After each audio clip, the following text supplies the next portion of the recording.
അപ്പോൾ എല്ലാവർക്കും നമ്മുടെ ഒരു പുതിയ വീഡിയോയിലേക്ക് സ്വാഗതം. 2 ദിവസമായിട്ട് നോമ്പിൻ്റെ വ്ളോഗ്സ് ഒന്നും എടുക്കുന്നത് നടക്കുന്നില്ല കേട്ടോ. നമ്മുടെ പ്ലാന്റിൻ്റെ ഓർഡറും ഡെലിവറിയൊക്കെ ആയിട്ട് ഞാൻ നല്ല തിരക്കിലായിരുന്നു. അതുകൊണ്ട് തന്നെ വ്ളോഗ് എടുക്കാൻ ടൈം കിട്ടിയില്ല. അപ്പോൾ ഇന്നത്തെ വ്ളോഗ് എന്താണെന്നല്ലേ, ഞാൻ നോമ്പിന് മുമ്പേ നമ്മുടെ പ്ലാന്റ്സ് ഒക്കെ വാങ്ങിക്കുന്ന ഒരു വീഡിയോ അപ്ലോഡ് ചെയ്തിട്ട് പറഞ്ഞിട്ടുണ്ടായിരുന്നില്ലേ ഒരു ഫെസ്റ്റിന് പോയ കഥ. ഇന്ന് ആ ഫെസ്റ്റിലെ വിശേഷങ്ങളാണ് കേട്ടോ. ഈ ഒരു മേള നടക്കുന്നത് നമ്മുടെ വീടിന് തൊട്ടടുത്ത് തന്നെയാണ് കേട്ടോ. പ്രത്യേകിച്ച് ഹസ്ബൻഡിൻ്റെ വീടിൻ്റെ തൊട്ടടുത്താണ്. എൻ്റെ വീടിന്നും കുറച്ച് ദൂരമുള്ളൂ ഇങ്ങോട്ട് വരാൻ വേണ്ടിയിട്ട്. എല്ലാ വർഷവും ഫെബ്രുവരി 2nd വീക്കിലാണ് ഈ ഒരു മേള നടക്കുക. ഈ ഒരു ഫെസ്റ്റിലേക്ക് വരാനുള്ള ഒരുക്കങ്ങൾ 6 മാസം മുന്നേ തന്നെ നമ്മൾ ചെയ്തു വെക്കും കേട്ടോ. അതെന്താണെന്ന് വെച്ചാൽ ക്യാഷൊക്കെ കരുതി വെക്കുകയും പിന്നെ നമ്മൾ എന്തൊക്കെ വാങ്ങണം എന്നുള്ള ലിസ്റ്റ് തയ്യാറാക്കി വെക്കുകയൊക്കെ ചെയ്യാറുണ്ട്. ഇതെന്ത് ഫെസ്റ്റാണ്, ആരെയും കാണുന്നില്ലല്ലോ എന്ന് നിങ്ങൾ കരുതുന്നുണ്ടെങ്കിൽ ഇത് നട്ടുച്ച സമയമായതുകൊണ്ടാണ് കേട്ടോ. ഉച്ചയിൽ വെയിൽ നിൽക്കുമ്പോൾ ആര് വരാനാണ്? പക്ഷേ ഒരു 3 മണിയങ്ങോട്ട് കഴിയുമ്പോൾ ഇവിടെ ഒന്നും നിന്ന് തിരിയാനുള്ള സ്ഥലം പോലും ഉണ്ടാവില്ല. അത്രയ്ക്കും ആളുകളും ജനക്കൂട്ടവും തിക്കും തിരക്കും ഒക്കെ ആയിരിക്കും. അതുകൊണ്ടാണ് ഞാനും അനിയത്തിയും കൂടി ഈ ഒരു ടൈമിലൂടെ വന്നത് കേട്ടോ. ഇപ്പോഴാവുമ്പോൾ ഇഷ്ടപ്പെട്ടതൊക്കെ തിക്കും തിരക്കും ഒന്നുമില്ലാതെ നോക്കി വാങ്ങുകയും കണ്ട് ആസ്വദിക്കുകയൊക്കെ ചെയ്യാമല്ലോ. എല്ലാ വർഷത്തെക്കാളും വളരെ മികച്ച രീതിയിലുള്ള റൈഡുകളൊക്കെയാണ് ഇപ്രാവശ്യം ഇവിടെ സെറ്റ് ചെയ്തിട്ടുള്ളത്. ഉച്ച സമയമായതുകൊണ്ട് ഒന്നും പ്രവർത്തനമില്ല. ഒരു 5 മണിയോടെ ഇവിടെ എല്ലാം കളർഫുൾ ആവും കേട്ടോ. കഴിഞ്ഞ വർഷം വരെ ഇല്ലാത്തൊരു പ്രത്യേകതയാണ് ഗോസ്റ്റ് ഹൗസ്. വലിയൊരു ആഗ്രഹമായിരുന്നു ഇതിനകത്ത് എന്താണെന്ന് അറിയണം എന്ന്. ഒന്നും ആലോചിച്ചില്ല, കയറി.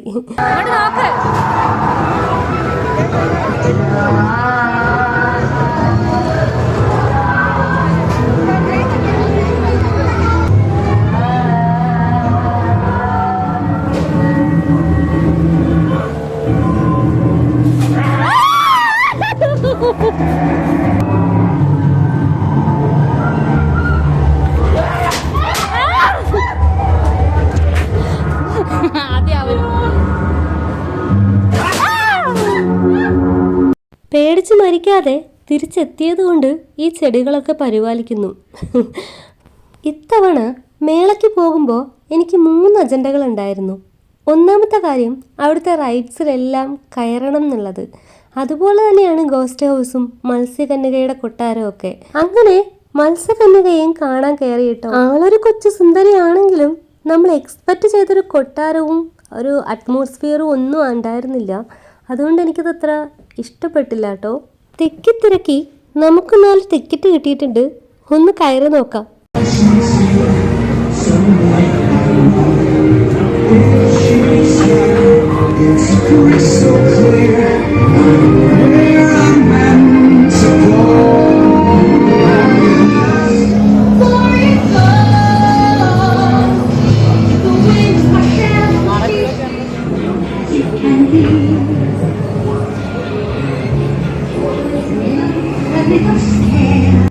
ഇതിൻ്റെ കൂടെ തന്നെ ചെറിയൊരു ഗോസ്റ്റ് ഹൗസ് സെറ്റപ്പും ഉണ്ടായിരുന്നേ. പക്ഷെ അതത്ര പേടിക്കാനുള്ളതായിട്ടൊന്നും ഉണ്ടായിരുന്നില്ല. അതൊക്കെ കഴിഞ്ഞതേ നമ്മൾ ഓരോ ഷോപ്പുകളായിട്ട് കവർ ചെയ്ത് തുടങ്ങിയിട്ടുണ്ട്. എല്ലാ വർഷവും ലിസ്റ്റ് ഇടുന്ന കൂട്ടത്തിൽ ഏറ്റവും ആദ്യം നറുക്ക് വീഴുന്ന ഒരു ഐറ്റമാണ് ഈ ഒരു മൺകപ്പുകൾ. ഒരുപാട് കപ്പുകളൊക്കെ വാങ്ങിക്കുകയും ചെയ്യും. നെക്സ്റ്റ് ഇയറിന് മുന്നേ അതൊക്കെ പൊട്ടിച്ച് തീർക്കുകയും ചെയ്യും. പ്രത്യേകിച്ച് ഐദൂസിൻ്റെ കയ്യിൽ കിട്ടുന്ന ഉടയുന്ന ഐറ്റംസ് ഒന്നും നമുക്കത് തിരിച്ച് കിട്ടാറില്ല കേട്ടോ. ഫുള്ള് ഉടച്ച് കളയാറാണ് പതിവ്. ഈ ഒരു ഷോപ്പിൽ കപ്പുകളൊക്കെ അറേഞ്ച് ചെയ്തിരിക്കുന്ന ഈ ഒരു രീതി അടിപൊളിയായിട്ടുണ്ടല്ലേ, കാണാൻ നല്ല ഭംഗിയുണ്ട്. അങ്ങനെ ഇഷ്ടപ്പെട്ട കപ്പൊക്കെ കുറച്ച് വാങ്ങി നെക്സ്റ്റ് ഷോപ്പിലേക്ക് പോവാണേ. ഇവിടെ ഏറ്റവും കൂടുതലുള്ള സ്റ്റാൾ എന്ന് പറയുന്നത് ലേഡീസ് സ്റ്റാളാണ്. ഇതുപോലുള്ള ഐറ്റംസ്, ഇങ്ങനെയുള്ള സ്റ്റാളുകളാണ് ഇവളുടെ വീക്ക്നെസ്. ഞാനാണെങ്കിൽ പ്ലാന്റിൻ്റെ സ്റ്റോളുകളും. 2 പേരെയും 2 ഇടത്തുനിന്ന് ഇറക്കാൻ വേണ്ടി നല്ല പാടാണേ. എനിക്ക് ഇങ്ങനെയുള്ള ഐറ്റംസിനോടൊന്നും വലിയ താല്പര്യമില്ല, അവൾക്ക് പ്ലാന്റിനോടും. ഞങ്ങൾ 2 പേരും 2 ധ്രുവങ്ങളിലാണ് കേട്ടോ. അങ്ങനെ ഒരുവിധം പറഞ്ഞ് അവിടെ നിന്ന് ഇറക്കി നമ്മുടെ പഴയകാല മിഠായി സ്റ്റോളിൽ കൊണ്ട് എത്തിച്ചിട്ടുണ്ട്. നമ്മളൊക്കെ സ്കൂളിൽ പഠിക്കുന്ന സമയത്ത് ഒരുപാട് കഴിച്ചിട്ടുള്ള മിഠായികളൊക്കെയാണ്. പക്ഷേ കാഴ്ചയിൽ മാത്രം അന്നത്തെ ആ ഒരു ടേസ്റ്റ് ഒന്നും ഒരു മിഠായിക്ക് ഉണ്ടായിരുന്നില്ല. ഞങ്ങൾ കുറേ വാങ്ങി കേട്ടോ. കാണാൻ ഏകദേശം അതുപോലൊക്കെ തന്നെ ഉണ്ട്. കാണുമ്പോൾ ഒരു നൊസ്റ്റു ഫീൽ ആവും. അത്രയ്ക്കും നല്ല ഭംഗിയിൽ അടുക്കി ഓരോ മിഠായികളും വെച്ചിട്ടുണ്ട്. ഒരുപാട് ഐറ്റംസ് ഉണ്ടായിരുന്നു കേട്ടോ. അടുത്ത സ്റ്റോള് വെജിറ്റബിൾസിൻ്റെയും ഫ്ലവറിങ് പ്ലാന്റിൻ്റെയും ഒക്കെ സീഡ്സിൻ്റെ സ്റ്റോളാണ്. പക്ഷെ ഇതൊന്നും ഞാൻ വാങ്ങിയിട്ടില്ല കേട്ടോ. കഴിഞ്ഞ വർഷം ഞാൻ വാങ്ങിയതൊന്നും എനിക്ക് പൊടിച്ച് കിട്ടിയിട്ടുണ്ടായിരുന്നില്ല. അതുകൊണ്ട് ഞാൻ ആ പരിസരത്തേക്ക് പോയിട്ടില്ല.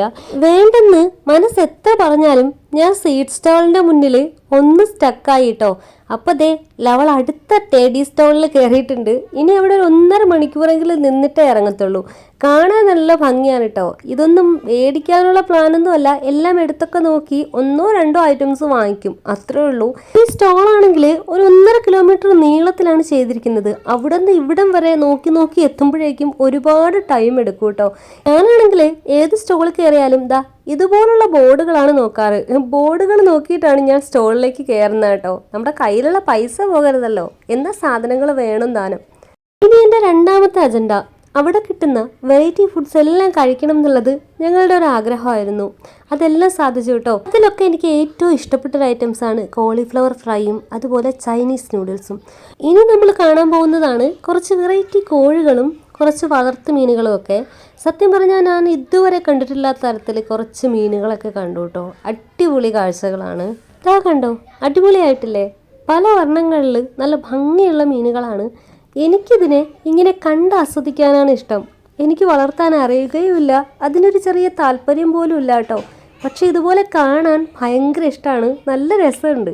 ഈ ഒരു സമയമായപ്പോഴേക്കും ഒരു 4-4:30 മണി ആയിട്ടുണ്ടേ. ഇനി ഇവിടുത്തെ തിരക്ക് കാണിച്ചു തരാം. മുട്ടുസൂചി പോലും കടത്താൻ പറ്റില്ല.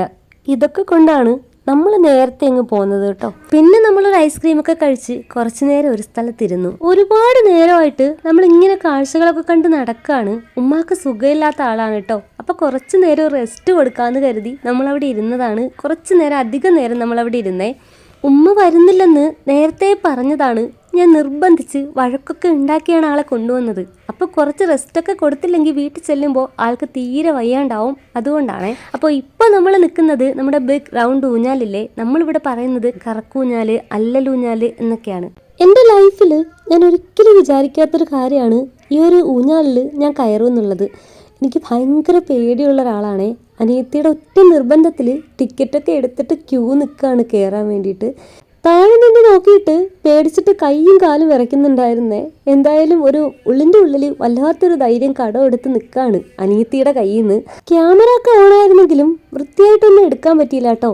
എന്തായാലും ഈ ഊഞ്ഞാല് കയറിയതുകൊണ്ട് മരണക്കിണർ ഫ്രീ ആയിട്ട് കാണാൻ പറ്റി. അത്രയ്ക്ക് ഉയരത്തിലാണ് കേട്ടോ നമ്മൾ പറഞ്ഞത്. അങ്ങനെ അടുത്ത റൈഡിൽ കയറാൻ പോവാണേ, ബ്രേക്ക് ഡാൻസ്. ഇതെനിക്ക് ഇച്ചിരി ഇഷ്ടമുള്ളൊരു റൈഡാണ്. അപ്പോൾ അതെ, അതിനുള്ള വെയിറ്റിങ്ങിലാണ് കേട്ടോ. നമ്മുടെ പാമൂസിന് വായിൽ ഈ ഒരു നിബിളുള്ളത് കൊണ്ട് കുറച്ചൊക്കെ കരയാതിരിക്കുന്നുണ്ട്. അപ്പോൾ ദേ നമ്മൾ കയറിയിരിക്കുകയാണ് കേട്ടോ.